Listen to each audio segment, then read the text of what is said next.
Bienvenue à Orange. Alors la ville d'Orange, tu sais, c'est cette ville qui est située dans le sud de la France et c'est surtout une ville qui est chargée d'histoire puisqu'elle a été conquise par les Romains il y a 2000 ans, au 1er siècle avant Jésus-Christ. Elle s'appelait d'ailleurs Arosio. Et comme toute bonne vieille colonie romaine qui se respecte, eh bien, on y a bâti des temples, des monuments et surtout un théâtre.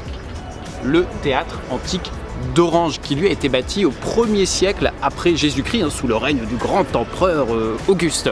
Et Louis XIV, d'ailleurs, lui-même, lorsqu'il est venu à Orange, aurait dit qu'il s'agissait là de la plus belle muraille de mon royaume. Mais de quelle muraille s'agit-il exactement? Eh bien, suis le guide, je vais te montrer.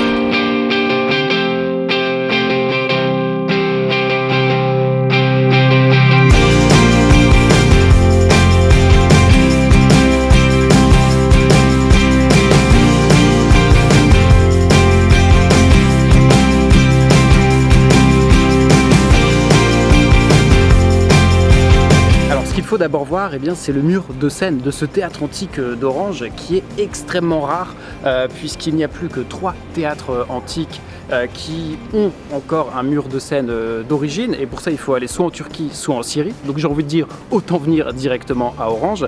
Et ce mur de scène eh bien, servait à la fois de décor et aussi pour garantir l'acoustique du lieu. Les Romains étaient connus pour l'acoustique. C'est ce qui explique ces dimensions énormes puisqu'il faisait 103 mètres de long pour 35 mètres de hauteur. C'est plus long qu'un terrain de football. Évidemment, à l'époque romaine, il y a 2000 ans, le mur de scène était très richement décoré. Il y avait des marbres blancs, des marbres de couleur, il y avait 3 niveaux de colonnes et il y avait cette fameuse statue dite d'Auguste. On pense que c'est Auguste, mais on n'en est pas tellement sûr. Celle-ci d'ailleurs n'est pas d'origine. Il y avait aussi un toit, une charpente qui a été détruite lors des invasions barbares, notamment par les Wisigoths, et qui a été reconstruite uniquement en 2006. En 2006, il a fallu attendre pour avoir ce nouveau toit, un toit absolument moderne, fait de verre et d'acier, qui pèse 200 tonnes et qui garantit une acoustique parfaite de ce théâtre.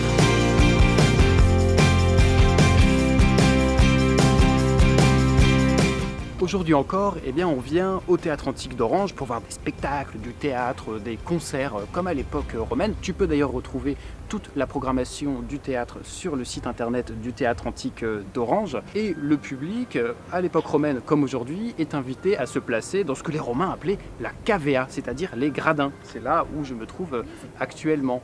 Et à l'époque romaine, il y a plus de 2000 ans, eh bien, la position que les gens occupaient dans les gradins reflétait l'ordre et la position sociale. C'est-à-dire que les personnalités influentes de la cité, civiles et militaires, étaient invitées à se placer dans l'orchestra, qui est contrebas des gradins, devant la scène.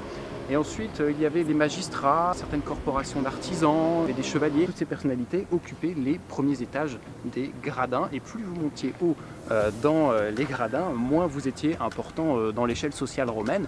Et tout en haut, eh bien, vous aviez carrément les prostituées et les mendiants, parce que oui, à l'époque romaine, le théâtre était gratuit. Donc la prochaine fois que tu viens, eh bien, choisis bien ta place.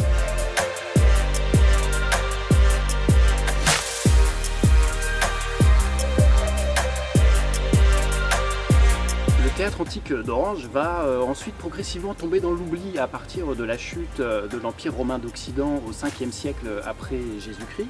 Et ce qui est assez drôle, eh bien, c'est qu'au fil des périodes, le théâtre va être utilisé pour certaines pratiques assez étonnantes. Notamment au XVIe siècle, il va servir de refuge pour des populations qui vont fuir certaines guerres de religion et qui vont donc installer carrément un village dans l'enceinte du théâtre antique d'Orange qui va leur offrir une sorte de protection. On peut d'ailleurs voir encore des stigmates de ce village qui était construit au sein du théâtre.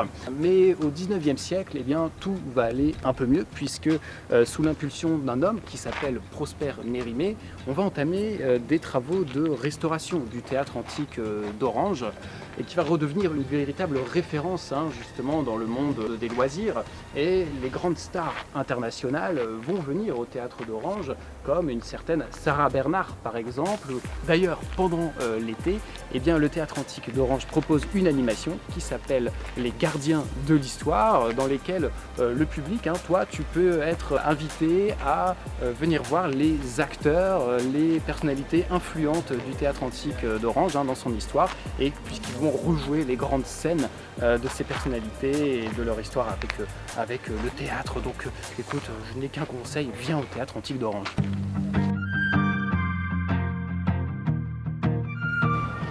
Et voilà, c'est déjà la fin de notre petit périple au Théâtre Antique d'Orange. J'espère que ça t'a plu. En tout cas, c'est un lieu assez extraordinaire qui mêle à la fois le passé et le présent. C'est tout ce que j'aime. Alors, j'ai envie de dire, ce théâtre n'attend que toi maintenant. Alors vas-y!